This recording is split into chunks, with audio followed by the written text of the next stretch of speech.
Grégoire Bouillet, le dossier M, livre 2, partie 20. 20 la première seconde de la première minute de la première heure du premier jour sans M. 20 la seconde heure du premier jour sans M. 20 la troisième heure du premier jour sans M. 20 la sixième heure du premier jour sans M. 20 la 24e heure du premier jour sans M, et ainsi s'acheva le premier jour sans M, qui semblait ne jamais vouloir prendre fin. Déjà un jour, seulement un jour, encore 10 ans moins un jour. 20 l'aube du deuxième jour sans M. 20 l'heure de midi du deuxième jour sans M, et 20 le soir du deuxième jour sans M, et 20 la nuit du deuxième jour sans M. Longue nuit, très longue nuit. Mais 20 l'aube du troisième jour sans M, et déjà 2 jours. Seulement 2 jours. Encore 10 ans moins 2 jours, moins 48 heures. 20 la matinée du troisième jour sans M, et 20 l'après-midi, puis le soir du quatrième jour sans M, et puis la nuit. Longue nuit, très longue nuit. S'acheva le cinquième jour sans M. 20 le premier week-end sans M, et avec lui la fin de la première semaine sans M. Déjà une semaine, seulement une semaine, encore 10 ans moins une semaine. Commença la deuxième semaine sans M. Commença la troisième semaine sans M, et s'acheva la quatrième semaine sans M. Commença le deuxième mois sans M. Vint le jour de Noël de l'année 2004. Vinrent le sapin et les boules et les guirlandes et les cadeaux offerts à ma fille pour le Noël de l'année 2004. Vint l'aube du 26 décembre 2004. Vint le midi du 26 décembre. Vint le soir du 26 décembre. Vint le 27 décembre. Vinrent le 28 décembre et le 29 décembre. Vint le soir du réveillon de l'année 2004. Vint le feu d'artifice tiré la nuit du réveillon de l'année 2004, paraît-il. Vinrent le jour de l'an et la foule fêtant ça sur les Champs-Élysées, paraît-il. Ainsi s'acheva l'année 2004. Déjà 2 mois, seulement 2 mois, encore 10 ans moins 2 mois. Commença la première année sans M, immense, irrémédiable. Vint le 1er janvier 2005, vint le 2 janvier 2005, vint le premier week-end de l'année 2005. Encore combien de week-ends sans M? Vint la deuxième semaine du mois de janvier 2005. S'achevèrent le mois de janvier 2005 et son ciel gelé. Commencèrent le mois de février 2005 et son ciel gelé. Déjà 4 mois, seulement 4 mois, encore 10 ans moins 4 mois. Vinrent le froid et la pluie du mois de février 2005. Vint la mi-février 2005. S'acheva le mois de février 2005. Et toujours le ciel était gelé. Les nuits interminables. Les insomnies. Vint mars 2005. Les giboulées de mars 2005. Son ciel gelé. Vint avril 2005. Et il n'y avait pas de risque que je me découvre d'un fil tellement le ciel était gelé. Vint mai 2005. Et fais ce qu'il te plaît. Ah, ah, ah. Avec ce ciel gelé. Ce mois-ci eut lieu le mariage de M. Ah, ah, ah. Vint juin 2005, et avec lui le retour des beaux jours, mais toujours le ciel était gelé. Déjà 8 mois, seulement 8 mois, encore 10 ans moins 8 mois. L'intégrale cosmique, la somme de l'homme, ne s'ajoute à rien. Vint mon anniversaire, 45 ans. Vint le mois de juillet 2005. Vint la fin du mois de juillet 2005. Je cherche des nacres sur la plage. Vint août 2005 et le début de mes missions impossibles. Vint l'automne 2005. Vint le jour où prit fin la première année sans M. 1 an. 1 an déjà. 1 an seulement. Encore 9 ans. Plus que 9 ans. Vint le 27 novembre 2005. Vint le suicide de Julien. Vint le suicide de Julien. Vint la fin de l'année 2005. Noël et tout ça. Toujours les insomnies. La langue comme un escargot. Commença l'hiver 2006. Puis vinrent le printemps et l'été 2006. Vinrent mes 46 ans. 2 ans déjà. Plus que 8 ans. Vint 2007. Encore une année sans M. 1 an déjà que Julien s'était pendu avec la ceinture de son pantalon. 1 an sans dormir. Combien de temps encore? Quel enfer! Vint le premier semestre de l'année 2007. Vint le second semestre de l'année 2007. Vinrent mes 47 ans. Vint l'exposition de S. Vint 2008. Plus que 6 ans. S'acheva l'année 2008 et vint toute l'année 2009. La moitié de ma peine était passée. Plus que 5 ans. Commença la deuxième moitié de ma peine. Vinrent 2010 et mes 50 ans. 50 ans. Vint l'année 2011 et vint l'année 2012 et ma fille atteignant l'âge de sa majorité. Ma fille me disant qu'elle ne m'avait jamais vu aussi triste. J'avais quoi? Vint 2013. Puis vint le moment où, me trouvant dans un état bizarre, un état vraiment bizarre, je reconstituais dans ma chambre le suicide de Julien. Combien de temps encore? Combien d'insomnie? Vint le moment impossible à dater avec précision, où j'écrivis « Il s'appelait Julien, je peux dire son nom, c'est le moins que je puisse faire. » C'était une nuit. Combien de temps encore? Plus que combien de temps? Tant que cela? Pas plus? Vint le moment où j'écris en ce moment même. Maintenant, aujourd'hui. Quel jour sommes-nous? Quelle année? Suis-je libre? Suis-je libre? Et si la voix avait menti? Si je n'avais pas été condamné à 10 ans? Si j'avais tout inventé? Si tout ceci n'avait été qu'une farce, une incroyable fumisterie, un fantastique Truman Show, ce serait cher payé, ce serait bien la peine, cela n'en valait pas la peine. Pas une peine de 10 ans. Ah non. Mes 10 ans ont-ils passé? Ai-je 11 ans aujourd'hui? Ai-je 1 an dans ma nouvelle vie? Ai-je fait mon temps? Comme on dit, bon pour la casse? Comment savoir?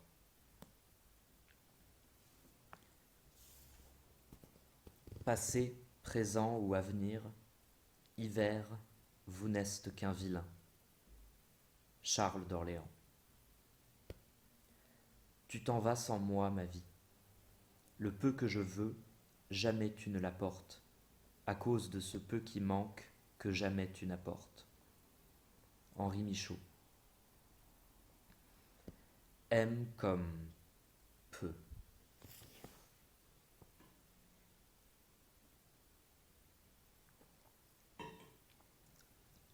Un jour après l'autre.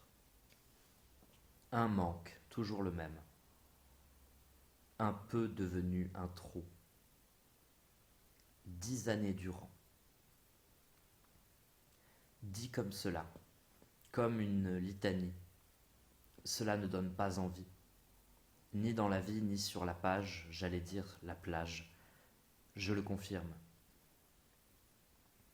En même temps, il y a eu certains jours, il y a eu certaines heures où j'échappais, non à mon histoire de M, non à mon enfermement à l'intérieur de mon histoire de M, mais où je la prolongeais à travers moi, comme un grand, tout seul, sans M, sans qu'elle le sache, ni du reste que personne ne le soupçonne.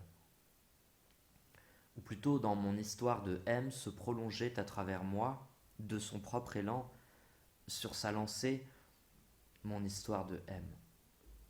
Car une histoire d'amour continue longtemps en roue libre, comme l'essieu d'une voiture tombée dans un fossé continue de tourner, et tel un ultime signe de vie, la roue n'en finit plus de tourner avant de s'immobiliser lentement, et pas avant.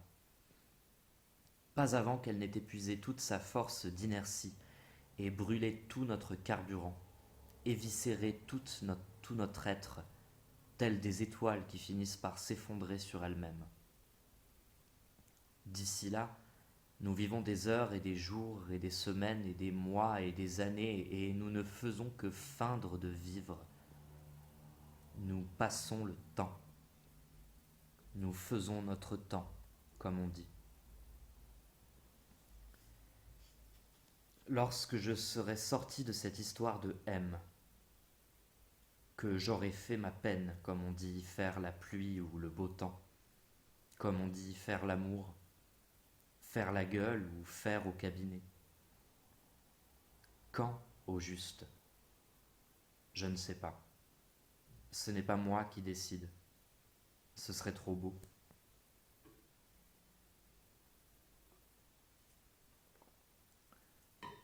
En attendant, j'avais 10 ans à tirer. 10 ans. À mon niveau individuel des choses, ces 10 années ne furent pas seulement une durée. Elles furent un concept.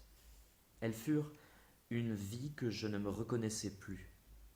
Elles furent de nouveaux comportements et elles furent un niveau individuel des choses tout nouveau, tout laid, devenu ce que mon histoire de M en avait fait. Des décombres, une terre brûlée, l'immense banquise. Par exemple, dans ma main, je n'ai plus de ligne de vie, ni de chance, encore moins de cœur. Avant, j'en avais plein. Par exemple, je suis né un 22 juin, et avant M, je disais volontiers qu'une fois tous les 4 ans, chaque année bissextile, c'était moi l'été. C'était moi qui rétrécissais la nuit. Maintenant, je dis que je rallonge les jours. Maintenant, je dis que c'est moi le cancer. Par exemple, lorsque sonne le téléphone, je reste maintenant sans bouger, immobile, pétrifié, les sangs glacés. Je laisse sonner dans le vide et c'est moi le vide à ce moment-là. Je panique. Cela pendant un certain temps. Un temps que j'ai fini par mesurer.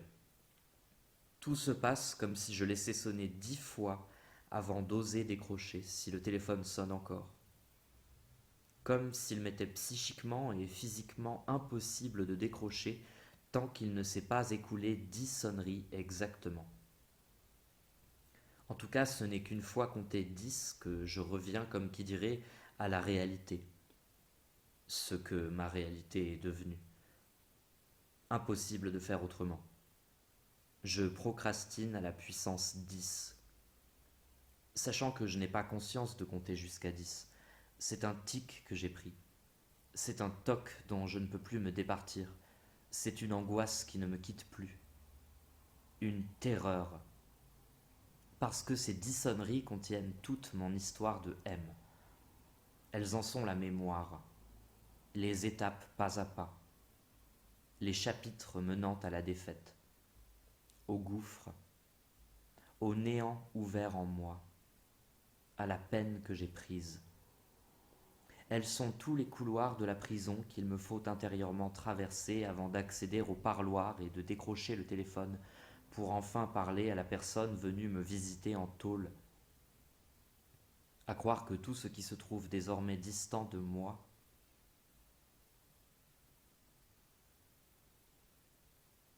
est d'une valeur absolue de 10,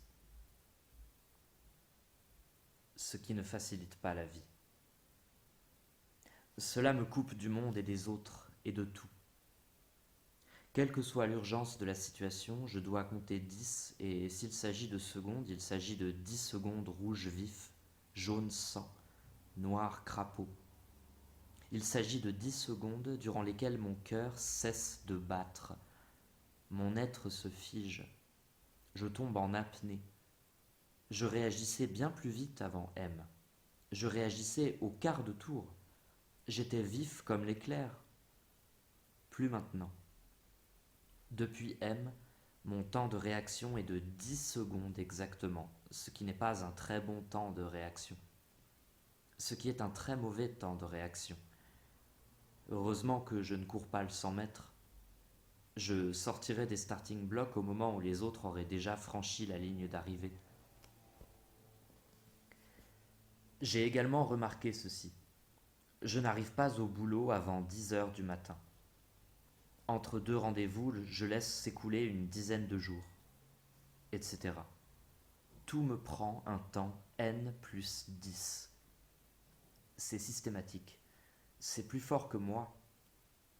Je me vois faire 10 nœuds à mon mouchoir, en rester comme 10 ronds de flanc, faire 10 petits tours et puis m'en aller, couper les cheveux en 10, recevoir des messages 10 sur 10, me retrouver 10 pieds sous terre, tourner 10 fois ma langue dans ma bouche, faire des journées de 10 heures, remettre les compteurs à 10, et ainsi de suite. Je ne suis plus libre, ni de mes mouvements, ni de mes pensées. Si on le demande, je suis 10 fois occupé. Il est vrai qu'on ne me demande plus grand-chose. À notre niveau individuel des choses, le temps n'est que perception et depuis M, je suis l'homme décade. L'homme fait décennie. L'homme qui vaut 10 en dessous de 0. L'homme qui, dans toutes ses dimensions, fait 10 sur 10. Un homme cube. Si je mets 10 jours à rappeler les gens, dont je n'ai plus vraiment l'impression de faire partie, ils protestent que j'exagère, ils s'énervent, je le sens bien. Ils boudent, ils m'en veulent, ils pensent que je me fiche d'eux et ils finissent par me laisser tomber, considérant que ma désinvolture à leur endroit, ce qu'ils prennent pour de la désinvolture, est un manque de respect, une espèce de mépris. Comment leur dire que 10 jours est pourtant un compromis acceptable ? Je ne mets pas 10 ans à les rappeler. Je fais des efforts fantastiques de mon côté. Alors que personne ne me ferait le moindre reproche si, m'étant cassé les 2 jambes, je mettais 10 fois plus de temps à faire ce qu'ils font. Les gens en comprendraient. Ils compatiraient. Ils m'aideraient même. Putain de problème qui ne se voit pas au premier coup d'œil. Est-ce parce que cela dura 10 mois entre M et moi ? 10 mois et pas un de plus ?